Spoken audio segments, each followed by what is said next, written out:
പ്രധാനമന്ത്രിയുടെ വിദേശ സന്ദർശനം തുടരുന്ന വേളയിൽ അദ്ദേഹം നോർവേയിലെത്തിയപ്പോൾ ഉണ്ടായ സംഭവവാസങ്ങൾ വെറുതെ ഊതിപ്പീർപ്പിച്ച് കാട്ടുകയാണ് ഇപ്പം നമ്മുടെ നാട്ടിലെ പല മാധ്യമങ്ങളും. അതെ. അതിൻ്റെ ആദ്യപടിയായി നമുക്ക് നോർവേയിലെ കാര്യം നോക്കാം. നോർവേയിൽ അദ്ദേഹം അവിടെ ചെല്ലുമ്പോൾ അദ്ദേഹത്തിൻ്റെ അവിടെ എത്തുന്നതിന് തൊട്ട് മുൻപായി ഇന്ത്യയുടെ വിദേശകാര്യ മന്ത്രാലയത്തിലെ ഉന്നത ഉദ്യോഗസ്ഥർ ഒരു വാർത്താസമ്മേളനം വിളിച്ചിരുന്നു. അതാണ് ആദ്യ വിവാദത്തിലായത്. ഈ വാർത്താസമ്മേളനത്തിൽ പങ്കെടുക്കാനെത്തിയ ഒരു നോർവേയിലെ മാധ്യമപ്രവർത്തക, നമ്മുടെ നാട്ടിൽ നമ്മുടെ മാപ്ര എന്ന് പറയുന്ന രീതിയിലുള്ള ഒരാൾ, ഹെല്ലാലിംഗ് എന്ന പേര്. അപ്പോൾ ഇവർ ഈ ശരിക്കും പറഞ്ഞാൽ ആ വാർത്താ സമ്മേളനത്തെ തടസ്സപ്പെടുത്തുന്ന, ഈ വാർത്താ സമ്മേളനം നടത്തുന്നവരെ സംസാരിക്കാൻ അനുവദിക്കാത്ത രീതിയിൽ ചോദ്യം ചോദിക്കാൻ തുടങ്ങുക എന്നാണ് പറയപ്പെടുന്നത്. അങ്ങോട്ട് അവർ ചോദിക്കുന്ന ചോദ്യങ്ങൾ ഇന്ത്യയിൽ പത്രസ്വാതന്ത്ര്യം ഉണ്ടോ, ഇല്ലല്ലോ, നിങ്ങൾ ന്യൂനപക്ഷങ്ങൾ അടിച്ചമർത്തുന്ന ആളുകളല്ലേ, തുടങ്ങി ഇവരിങ്ങനെ ഓരോ അബദ്ധങ്ങൾ ചോദിച്ചുകൊണ്ടിരിക്കുകയാണ്. അപ്പോൾ അതിന് കൃത്യമായ മറുപടി ഒരു മലയാളിയാണ് കൊടുത്തത്. അതെ, സിബി ജോർജ് എന്ന മലയാളിയാണ്.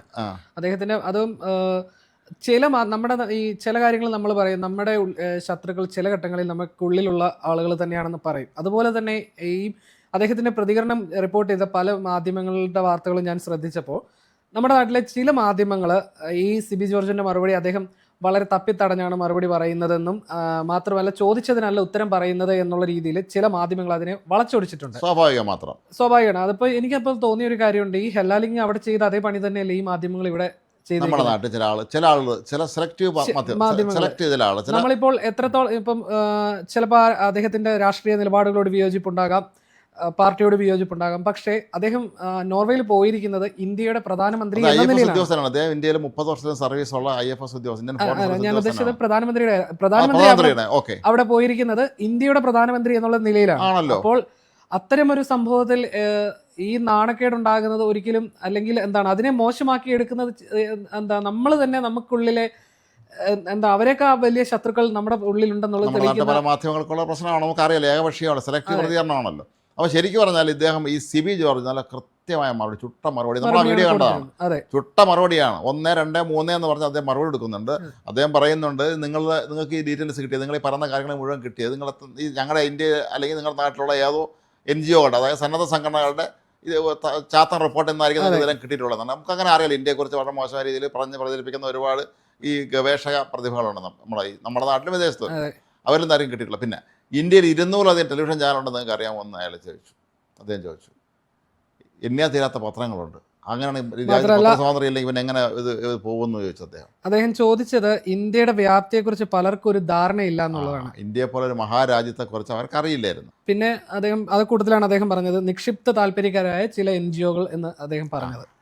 അതങ്ങനെയാണ്, കാരണം അവർക്ക് വരുമാനമാണ്. ഈ NGOകളുടെ പലതും കാര്യം, എല്ലാ NGO അല്ല, ചില NGOകളുടെ പ്രധാന ലക്ഷ്യം എന്ന് പറഞ്ഞാൽ പൈസ ഉണ്ടാക്കുക മാത്രമാണ്. അതിനുവേണ്ടി അവർ പരമാവധി ഇന്ത്യയെ വിറ്റ് കാശാക്കുന്ന ഒരു രീതി ലോകമെമ്പാടുണ്ട്. ഇന്ത്യയിലുണ്ട്, മലയാളികൾ പോലും ഉണ്ട്. നമ്മളെ വിറ്റ് കാശാക്കുന്ന എത്രയോ പേരുണ്ട്. നമ്മുടെ ദാരിദ്ര്യമൊക്കെ പറഞ്ഞ് അല്ലെങ്കിൽ ഇവിടെ എല്ലാം കുഴപ്പമാണെന്ന് കാട്ടി പൈസ വാങ്ങിക്കുന്ന ഇഷ്ടം പോലെ ആളുണ്ട്.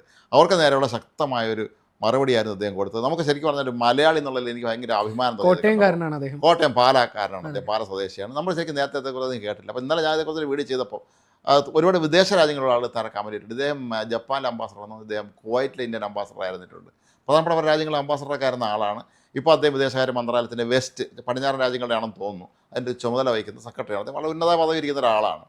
പക്ഷേ അങ്ങനെ ഒരാൾ അത്രയും ധൈര്യമായിട്ട് അവിടെ നിന്ന് പറഞ്ഞു എന്നുള്ളത് ശരിക്കും പറഞ്ഞാൽ ഈ സായിപ്പന്മാർ ഇപ്പോഴും കരുതിയിരിക്കാൻ നമ്മളേതോ പണ്ട് പുരാതന ശിലായുഗത്തിൽ ജീവിച്ചിരിക്കുന്നു എന്നുള്ളതാണ്. തങ്ങളാണ് ബെസ്റ്റ്, ബാക്കിയുള്ളവർ മോശം എന്നുള്ളൊരു അവരുടെ ഒരു പൊതുധാരണയുണ്ട് പലപ്പോഴും.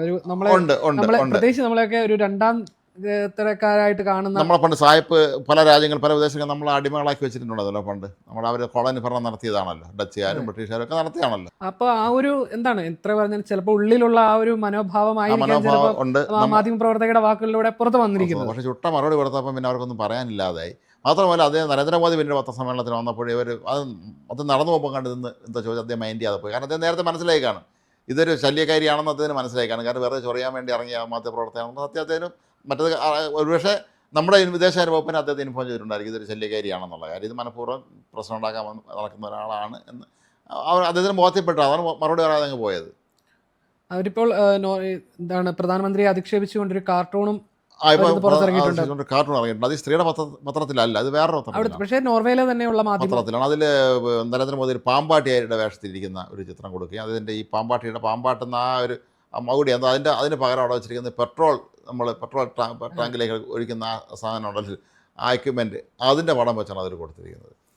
നമുക്കറിയാം ഇപ്പോൾ നമ്മുടെ നാട്ടിൽ തന്നെയാണെങ്കിലും നമ്മൾ ചില പ്രസ് മീറ്റുകളൊക്കെ കണ്ടാൽ തന്നെ ചില മാധ്യമപ്രവർത്തകരുടെ ചോദ്യം കേൾക്കുമ്പോൾ സാധാരണ മനുഷ്യർ എന്നുള്ള രീതിയിൽ നമുക്ക് അവരോട് പ്രതികരിക്കാൻ, അല്ലെങ്കിൽ ഇതെന്താണ് ചോദിക്കുന്നത് എന്നുള്ള രീതിയിൽ, അല്ലെങ്കിൽ എന്താണ് അതിലും ചിലപ്പോൾ നമ്മുടെ നാടൻ ഭാഷ പ്രയോഗിച്ചുകൊണ്ട് എന്താണ് ചോദിക്കുന്നതെന്ന് നമുക്ക് തോന്നിപ്പോകുന്ന പല സന്ദർഭങ്ങളും ഉണ്ട്. അപ്പോൾ അത്തരക്കാരെ നമ്മൾ എന്താണ് അവരൊക്കെ വെറും മാപ്രകൾ എന്ന് പറഞ്ഞൊരു പ്രയോഗത്തിലാണ് നമ്മുടെ സോഷ്യൽ മീഡിയ കാരണമാണ് പിന്നെ ജസ്റ്റ് നമ്മൾ പലപ്പോഴും നമ്മൾ ബാക്കിയുള്ളവരുടെ മാനം കിട്ടും. അതെ, ഇപ്പൊ അതിന്റെ ഒരു എന്താണ് അതിന്റെ ഒരു വിദേശ പതിപ്പ് എന്നുള്ളതല്ലേ ഈ ഇവരുടെ കാര്യത്തിലും അവിടെ ഇങ്ങനത്തെ സൈസുകൾ ഇഷ്ടം പോലെ ഉണ്ട്.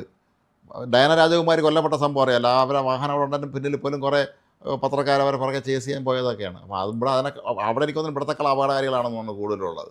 പക്ഷേ നമ്മുടെ നാട്ടിലെ എന്താണ് മാധ്യമ വിരോധികൾ എന്ന് പറയാൻ കഴിയില്ല, അവരുടെ ആവശ്യങ്ങൾക്കനുസരിച്ച് നിൽക്കാത്തത് കൊണ്ട് മാധ്യമങ്ങളെ അവരൊരു കുഴപ്പക്കാരായി ചിത്രീകരിക്കുകയാണ് നമ്മുടെ നാട്ടിൽ ഒരുപക്ഷം ചെയ്യുക.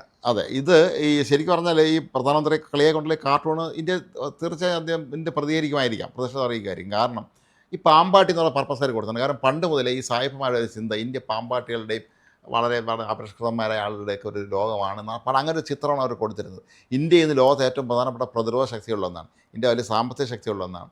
ഇന്ന് ലോകത്ത് നമ്മുടെ പ്രധാനമന്ത്രി ആണെങ്കിലും നമ്മുടെ രാജ്യമാണെങ്കിലും ഒക്കെ തന്നെ ലോകത്ത് ഏത് അന്താരാഷ്ട്ര വേദിയിലും തലയുയർത്തി നിൽക്കുന്ന ഒരു രാജ്യമാണ് ഇന്ത്യ. നമ്മുടെ പണ്ടത്തെ പോലെ മാത്രമല്ല ഈ പ്രതികരിച്ചതിൽ ഒരുപക്ഷെ അവർക്ക് തോന്നിയതുണ്ടായി അധിക്ഷേപിക്കുക എന്നുള്ള ഒരു ഇന്ത്യ ഇങ്ങനെ പ്രതികരിക്കുമെന്ന് ഒരുപക്ഷെ അവർ കരുതിയിട്ടുണ്ടാവില്ലെന്ന് എനിക്ക് തോന്നുന്നു.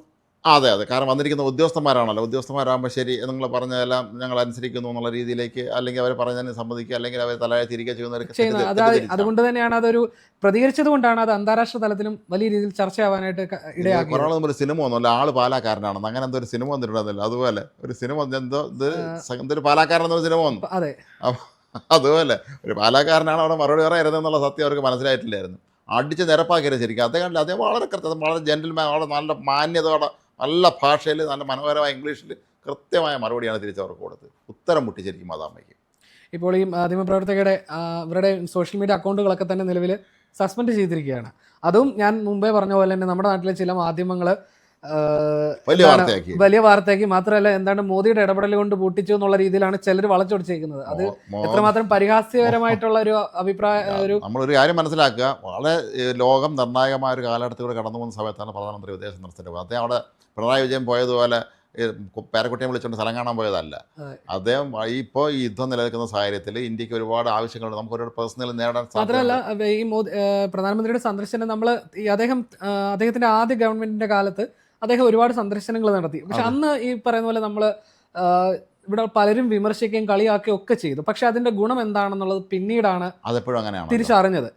അതേപോലെ അതുകൊണ്ട് തന്നെ അദ്ദേഹത്തിന് വിദേശ സന്ദർശനങ്ങളുടെ പണ്ടുണ്ടായിരുന്ന ഒരു വിമർശനം ഒരുപാട് കുറഞ്ഞിട്ടുണ്ടെന്ന് എനിക്ക്. അതുകൊണ്ട് എന്ത് പറ്റി, അദ്ദേഹത്തിന് ആഗോളതലത്തിൽ എല്ലാവരും നല്ല വ്യക്തിബന്ധം സ്ഥാപിക്കാനും ഈ ലോകത്തെ അവിടെ ചെന്നാലും അവരെല്ലാവരും പേഴ്സണൽ രീതിയിലാണ് അദ്ദേഹം ഇടപെടുന്നത്. അദ്ദേഹം ഒരു ഔപചാരികത ഒഴിവായിക്കൊണ്ടുള്ള ഒരു മറ്റു രീതിയാണ് അദ്ദേഹം നടത്താറുള്ളത്. എനിക്ക് തോന്നുന്നു ഈ ഇത്തവണ പ്രധാനമന്ത്രി പോയിട്ടുള്ളത് ഈ യുദ്ധവുമായി ബന്ധപ്പെട്ട് നമുക്ക് ഒരുപാട് കാര്യങ്ങൾ, പല രാജ്യങ്ങളുടെ സഹായം നമുക്ക് ആവശ്യമായിട്ട് വരും, പല കാര്യങ്ങളും ചെയ്യേണ്ടതുണ്ട്. അതിൻ്റെയും കൂടി ഒരു ലക്ഷ്യമിട്ടായിരിക്കാം പ്രധാനമന്ത്രി പോയിട്ടുള്ളത്. സ്കാൻഡിനേവിയൻ രാജ്യങ്ങൾ, സ്വീഡനിലൊക്കെ വലിയ വരവേൽപ്പാണ് പ്രധാനമന്ത്രിക്ക് ലഭിച്ചത്. ഇന്ത്യക്കാരെ കുറിച്ച് നല്ല അഭിപ്രായമുള്ള രാജ്യമാണ് ഈ സ്വീഡൻ, നോർവേ തന്നെ. നോർവേയിൽ സർക്കാരൊക്കെ തന്നെ അത്ര വളരെ ഹൃദ്യമായ സ്വീകരണമൊക്കെയാണ് കൊടുത്തത്. പക്ഷേ അവിടെ ഈ ക്ഷീരമുള്ള അടിയും ചോട്ടിലും കൊതുകിൻ്റെ ചോരയെന്ന് പറഞ്ഞ പോലെ ചില ആളുകൾ നിൽക്കും. നമ്മൾ ഇവിടുത്തെ പോലെ തന്നെ ഇത്തരം ചോദ്യങ്ങൾ ചോദിക്കും. അതിൽ ആദ്യമേ അവർ ഈ എക്സ്റ്റേണൽ അഫയേഴ്സ് മിനിസ്റ്റർ ഉദ്യോഗസ്ഥന്മാരെ എത്തുമ്പോൾ തന്നെ ഈ ചൊറിയുന്ന ചോദ്യം ചോദിച്ചപ്പോൾ തന്നെ അവർ കാര്യം ആളിനെ മനസ്സിലായിരുന്നു.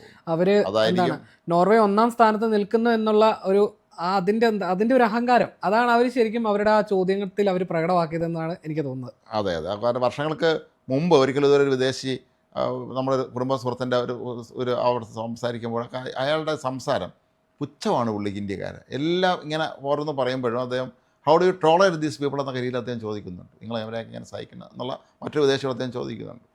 അപ്പോൾ അതുപോലെ നമ്മളേത് വിഡ്ഢികളാണ്, നമ്മൾ പണ്ടത്തെ പുരാതന ശിലായുഗത്തിൽ ജീവിച്ചിരിക്കുന്നവരാണെന്നുള്ള തെറ്റിദ്ധാരണ ഇതിന് പിന്നിലുള്ളത്. ഏതായാലും ഒരു മലയാളി പാലക്കാരൻ നല്ല ചൂട്ട മറുപടി കൊടുത്തിട്ടുണ്ട്. ഇനി എന്തായാലും അതാകുമ്പോൾ കുറച്ച് കാലത്തേക്ക് ഇനി ഇമാതിരി ചോദ്യം കൊണ്ട് ഇന്ത്യക്കാരെടുത്ത് ചെല്ലില്ല എന്നൊക്കെ ഉറപ്പാക്കാം.